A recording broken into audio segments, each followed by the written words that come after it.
जेके vegetable farming channel को आप लोग सब्सक्राइब लाइक जरूर करें। खेती से संबंधित और वीडियो देखने के लिए चैनल को लाइक सब्सक्राइब जरूर करें और अपने दोस्तों के साथ शेयर करें। चने की बुवाई कौन से महीने में होती है? कब करें चने की खेती? सिंचित चने की बुवाई 20 अक्टूबर से 15 नवंबर तक करें। हालांकि इसके लिए सबसे उपयुक्त समय 25 अक्टूबर से 5 नवंबर तक का माना जाता है। प्रति हेक्टेयर तकरीबन 60 किलो बीज की आवश्यकता पड़ती है। चने की खेती। भारत में चने की खेती मुख्य रूप से उत्तर प्रदेश, कर्नाटक, मध्य प्रदेश, महाराष्ट्र, राजस्थान और बिहार में की जाती है। देश के कुल चना फिल्मों का लगभग 90% भाग और कुल उत्पादन का लगभग 92% इन्हीं प्रदेश सचिवालय से प्राप्त होता है। भारत में चने की खेती 7.54 मिलियन हेक्टेयर क्षेत्र में होती है, जिससे 7.62 क्विंटल औसत आदमी से 5.75 मिलियन टन उपज प्राप्त होती है। भारत में सबसे अधिक चने की खेती और उत्पादन वाला राज्य मध्य प्रदेश और छत्तीसगढ़ के मैदानी जिले में चने की खेती असिंचित राज्य की है।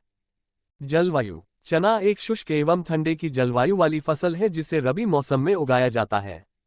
चने की खेती के लिए मध्यम वर्षा 60-90 सेकंड वार्षिक वर्षा और जमीन वाले क्षेत्र सबसे उपयुक्त हैं। फसल में फूल आने के बाद वर्षा का प्रकोप होता है, क्योंकि वर्षा के कारण फूल पर्कन एक दूसरे से चिपक जाता है, जिससे बीज नहीं बनता है। इसकी खेती के लिए 24-300 सेल्सियस न्यूनतम माना जाता है। फसल के दाना में 30 डिग्री सेल्सियस से कम या 300 डिग्री सेल्सियस से अधिक तापक्रम की बिक्री होती है। भूमि की तैयारी। चने की खेती से मटियार भूमियों में सफलता प्राप्त की जा सकती है। चने की खेती भारी भूमियों में की जाती है। बोरा अधिक जल अवधारण एवं जल वंचित वाली भूमियों मुख्यतः स्थित हैं। छत्तीसगढ़ के दौसा, कन्हार भूमि इसकी खेती के लिए उपयुक्त हैं। विकार का pH मान 6-7.5 उपयुक्त रहता है। पूर्व गहरी जुताई करने से रबी के लिए भी प्रोटोटाइप संरक्षण शुरू होता है। एक जुताई मिट्टी पलटने वाले हल और 2 जुताई देशी हल से मिलती है। फिर से पता चलता है कि अमेरिकी खेत को सबसे ज्यादा नुकसान हुआ है। दीमक प्रभावित अल्ट्रासाउंड में क्लोरपाइरिफास का मिश्रण होना चाहिए, इससे कटुआ कीट पर भी नियंत्रण होता है।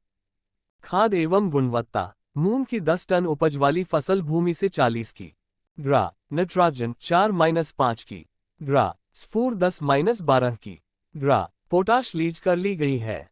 अतः अधिकांश उपजी के लिए पोषक तत्वों के माध्यम से पोषक तत्वों की आवश्यकता होती है। गोबर की खाद या कंपोस्ट 5 टन प्रति हेक्टेयर के हिस्से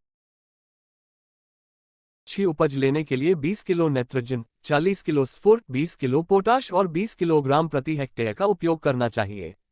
मूलाक की पूर्ण मात्रा बोवाई के समय कुंड में बीज के नीचे 5-7 सेकंड की गहराई पर नजर रहती है। मिश्रित फसल के साथ मूंग की फसल को अलग से खाद देने की आवश्यकता नहीं रहती है। कीट नियंत्रण। कटुआ चने की फसल को भारी नुकसान होता है।